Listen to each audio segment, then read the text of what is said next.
Well, welcome to part 2 of the RCA coin-operated hotel radio converted to a Fender Vibro-Champ guitar amplifier. You're looking at the back of the cabinet with the chassis installed. You can see the tubes and the transformers there. Looks really cool. Let's talk about some of the things we got going on here. First off, if you look over to this side, the old coin mechanism and timer would have been installed here with this little lever. And basically you would have inserted a quarter up here to give you about an hour of music play. So obviously that's been taken out. I do believe that these things were converted to just home radios because I've seen a few of them on eBay, going for quite a bit actually, that claim to be working, but they're missing the coin mechanism. I would love to see a museum grade piece just to see what they would have looked like back in the day. But this is your coin return. And your coin, your quarter would have come out of there. It was actually missing this little button, and I was wondering, what can I do to make a button?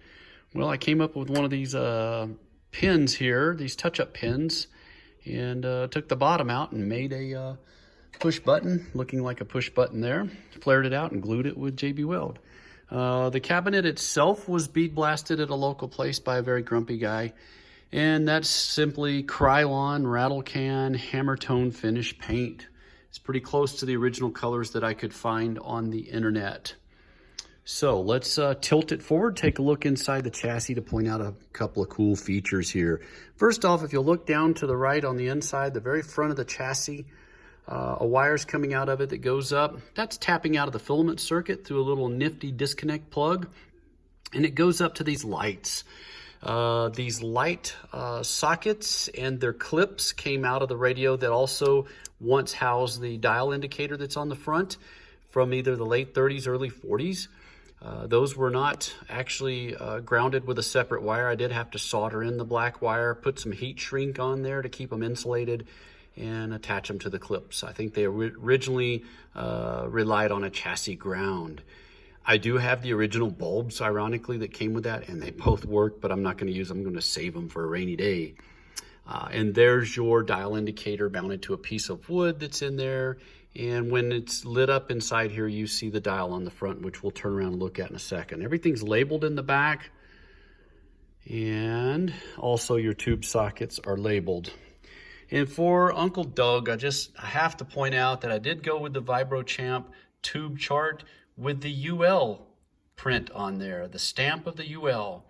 Otherwise, I would have never dared venture to plug this in. I would never take such a risk without a UL stamp. That's an inside joke. Uncle Doug will get it. Nice cord storage on the side. Got some rubber feet on the bottom, yada, yada. So let's flip it around if I can while I'm holding the iPhone. Forgive me for the awkwardness of doing that. So we'll keep it right there. That's fine. Kind of cut down on the glare. There is the front of the RCA coin-operated hotel radio converted into the Fender Champ. So let's take a look first off at the dial indicator. A great suggestion was made. Hey, just put a piece of plexiglass there and you can look down and see the tubes. But I elected to go with this guy because I had to have it in there. It's so cool looking. You've got all the cool stuff going on there. London, Havana, Berlin, look at all that stuff. And it looks so nice when it glows, when it's lit up. Plus, to see the tubes, you'll be able to see quite nicely through the front grille into there where you can see the chassis. So those two bulbs that you saw earlier lighted up very nicely. And I hope to include that in part 3 when we do a little sound check on here so you can hear how it sounds.